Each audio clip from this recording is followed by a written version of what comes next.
two brilliant people, lovely, lovely people, and they worked so hard to put this on, and also the rest of the backroom staff. So please put your hands together for Anthony Becker and also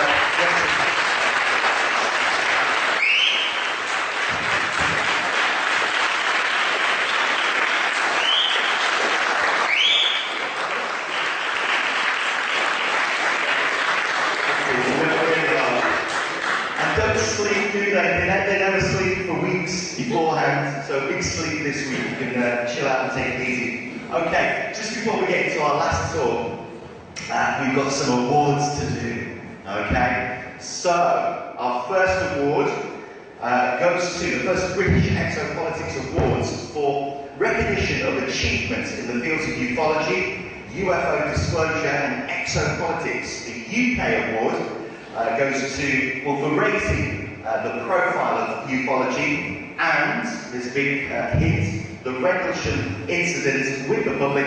Please put your hands together for the winner of the UK award, Gary Hasseltine.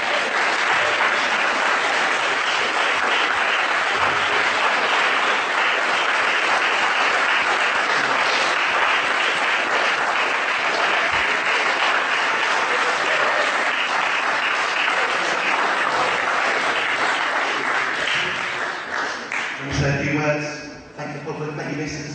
We kept that secret from there, I didn't have a clue. There's very rarely times when I'm lost for words. In Washington in 2010, I went out for what I just thought was a great honour to speak at the Washington Press Club. And then suddenly at the evening, like an evening reception do, suddenly they're doing these awards. And Steve Massey starts talking, and I'm thinking, that sounds a bit familiar.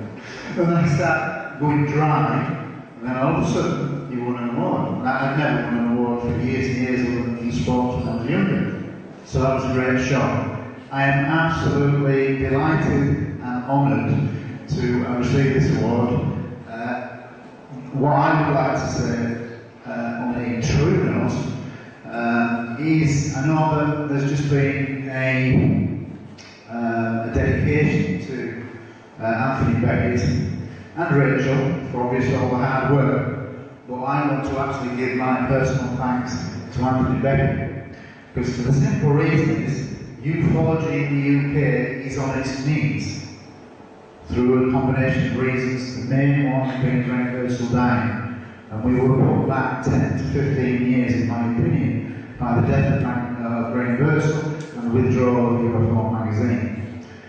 I stepped into UFO Monthly straight after he died. There's been various attempts to get into print, but one thing has been needed, somebody to carry on the conferences. And Anthony Beckett, from my perspective, came out of the woodwork, never heard of him, 4 years ago, and this guy deserves a medal. So please put your hands together.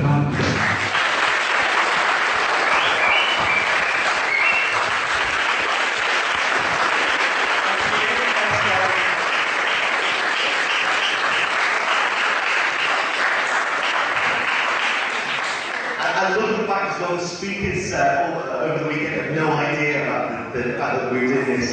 Okay, we've got one more award to do, and the International Award, don't think you have to be Einstein to guess who's won the International Award, the International Award for his relentless pursuit of the truth via the US Freedom of Information Act, and for being a Canadian.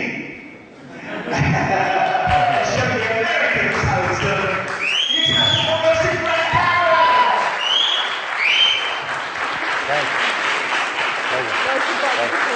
That's it.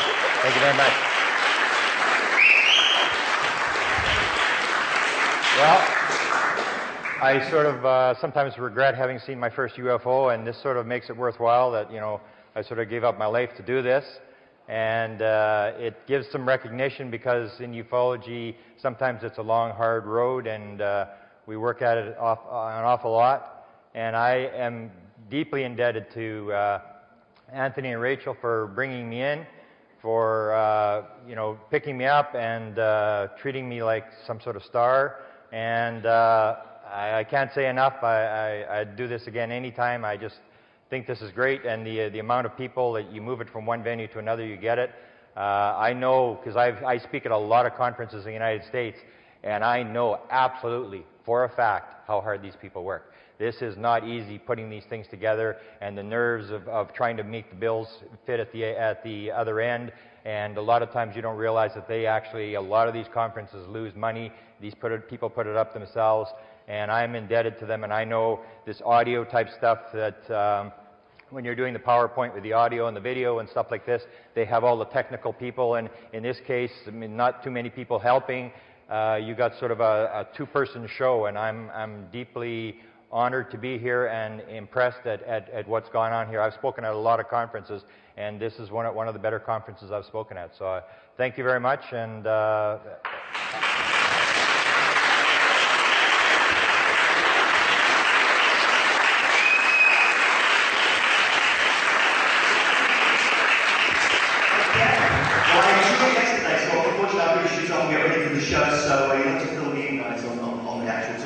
Set back, enjoy, great having everybody.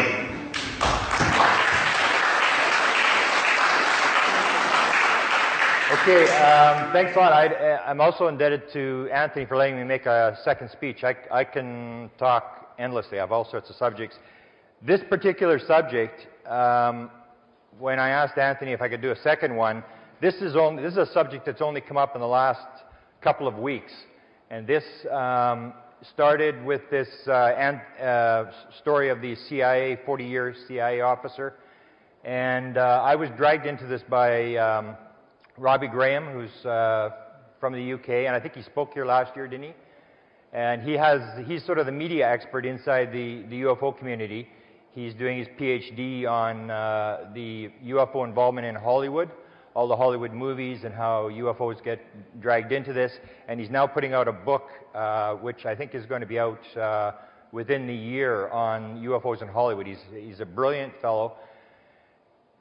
What we're going to do tonight is disclosure. This is an idea that I've had for a lot of years. It's been on my website. If you go to my website, presidentialufo.com, and you look at it, I think it's called Glimpses of Disclosure, or no, it's a disclosure section in there. I haven't even updated this thing for 10 years. It's been on my website for 10 years. I've always believed that there is a method to dropping little hints and telling us what's going on.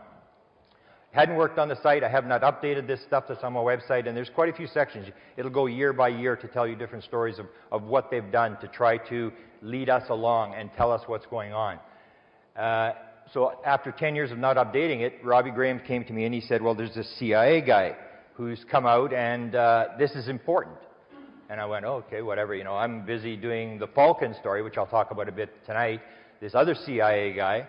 And so Robbie says, well, no, I've been following this guy for years. This is an important story. He went on coast to coast. So I said, okay, Robbie, I'll go. And I go on the website, and I listened to this, and I was just floored, because I realized the significance of this guy. And what this is equivalent to give you an idea, this guy coming forward, this is equivalent to a guy from MI5, MI6, coming forward on the BBC, a high-ranking guy in military intelligence in the UK, coming forward and saying, yeah, Roswell, Rendlesham was real, it was ET, we've got the bodies, we got the craft.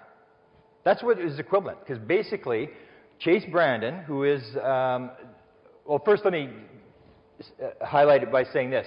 The White House came out with this statement. I played this yesterday. They came out with this statement last November and basically said the U.S. government has no evidence that any life exists outside our planet or that extraterrestrial presence has contacted or engaged any member of the human race. And that came from the science advisor to President Obama. So that's an official White House statement. That's not some guy talking off the top of his head. This is an official White House statement. So then when Brandon comes forward, it's suddenly completely the opposite. They're saying there's no evidence of UFOs, and suddenly this guy from the CIA, and you'll see he's 25 years as a clandestine agent. He described a clandestine agent as someone who steals and lies and steals for the American government. So if there's a CIA guy in the room today, nobody's going to know who he is. His identity is going to be false. What he's doing is going to be false, and he's basically there to get material that that normally wouldn't be given to him by a foreign government. So this is how they define a clandestine agent. So here's Chase Brandon, who spent 25 years of his life just lying and stealing for the U.S. government. And then he becomes 10 years as the media spokesman for the CIA, because they were upset that the CIA was being treated badly in movies and documentaries. So they got their own guy to go in there and say to the producer, well, if you want us to help you explain what the CIA is really about. So this was his job, to sort of smooth the edges and tell people how the CIA operated, so they'd get a good view in terms of documentaries, movies, get it right, don't make us into a bunch of you know, bad guys and this sort of stuff. So he spent that, and then for the last 5 years, he says, and he says quite clearly in the interviews he's done, and he's only done 4 interviews. He did one overnight. He's done 4 interviews, and he basically says that you really don't quit the CIA. We want to help out. So basically, for the last 5 years, he's been under contract to the CIA. So for 40 years, this guy's been with the CIA. Now, what he did, and it started on June the 23rd, Robbie Graham had actually, they had a conversation. There was another researcher involved, had actually had a conversation with him before, and they knew that he was going to drop this Roswell bomb on the air, or that he was going to do something. They didn't realize it was going to be as open and overt as the way he did it. So it goes on Coast to Coast, and how many people have listened to Coast AM? Okay, a lot of people. Coast to Coast AM is the biggest radio station in North America. Basically, it's an all-night station where the UFO crazy people listen to it, and all the people who work overnight, and the people who can't sleep. My mother always tells me, oh, I was listening to Coast, I was up in the middle of the morning, and this guy was on, he was talking about this or whatever. It's a 4-hour show. I've been on it a few times. It's a long show to have to do. And basically every city in North America, in Canada and the United States, usually the major radio station in the city carries Coast to Coast. So they have 10, 15, 20 million people listening. This is a major, major event. So this is where he drops this. He doesn't go to some local newspaper. He goes to this major, major national radio station. And then the second interview he does, he goes to Huffington Post. And Huffington Post is a big internet thing in the United States, and it gets like 1.5 million hits for the first 4 or 5 days it was up. It was unbelievable. There was 4,000 comments on this article. That was his second one. The third one he did for BBC, and I'll explain why he went to BBC. So he did 3, and then last night he did one with Bill Burns, who runs UFO magazine.